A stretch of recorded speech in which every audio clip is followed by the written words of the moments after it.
ଶରଧାବାଲି ଦଳା ଚକଟା ଲାଗିଲା କଳଙ୍କର ଛିଟା। ମାସକର କଣ୍ଟ ପୂରିଛି, ମୋହନଙ୍କ ହାତ ଖାଲି। ରିପୋର୍ଟ ଦେଇପାରନ୍ତି ଉନ୍ନୟନ କମିଶନର।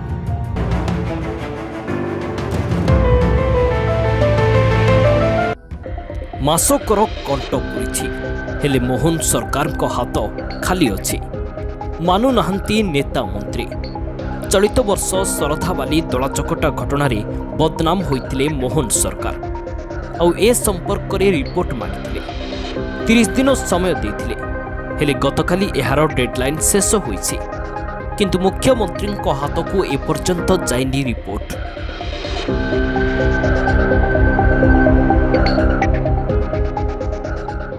ତେବେ ଜୁନ୍ 29ରେ ଗୁଣ୍ଡିଚା ମନ୍ଦିର ନିକଟରେ ଦଳାଚକଟା ଘଟିଥିଲା।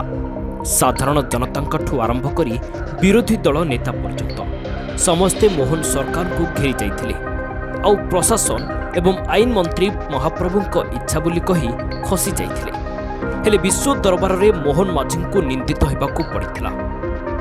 ଆଉ ଏହି ଅଘଟଣ ପାଇଁ ସମସ୍ତେ ପ୍ରଶାସନ ଏବଂ ରାଜ୍ୟ ସରକାରଙ୍କୁ ଦାୟୀ କରିଥିଲେ। ଏହାପରେ ସଙ୍ଗେ ସଙ୍ଗେ ଆକ୍ସନ୍ ନେଇଥିଲେ ମୁଖ୍ୟମନ୍ତ୍ରୀ ମୋହନ ମାଝୀ। ତତ୍କ୍ଷଣାତ୍ ବଦଳି ଯାଇଥିଲେ ପୁରୀ ଜିଲ୍ଲାପାଳ ଓ ଏସ୍ପି।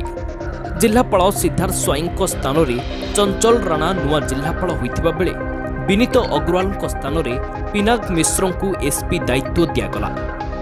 ଘୋଷଣାର କିଛି ସମୟ ମଧ୍ୟରେ ଉଭୟ ନୂଆ ଜିଲ୍ଲାପାଳ ଓ ଏସ୍ପି ପୁରୀ ଯାଇ ମହାପ୍ରଭୁଙ୍କ ଆଶୀର୍ବାଦ ନେଇ କାର୍ଯ୍ୟ ଆରମ୍ଭ କରିଥିଲେ।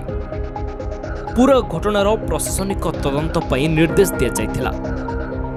एही अघटन पर प्रकृत रे दोषी किए यार तदंत करी एक रिपोर्ट देबाकू कहिथिले मुख्यमंत्री। उन्नयन कमिशनर अध्यक्षतार एही तदंत करा जाइथिला। आरंभरू रथ परिचालन रे विभ्राट देखा देथिबारु नुआ अधिकारी को दायित्व दि जाइथिला।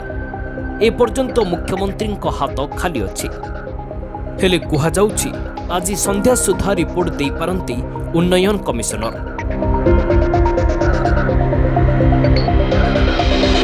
तेबे देखा जाओ मुख्यमंत्री को केबे रिपोर्ट मिलुछि आउ केबे प्रकृत सत जना पड़ुछि।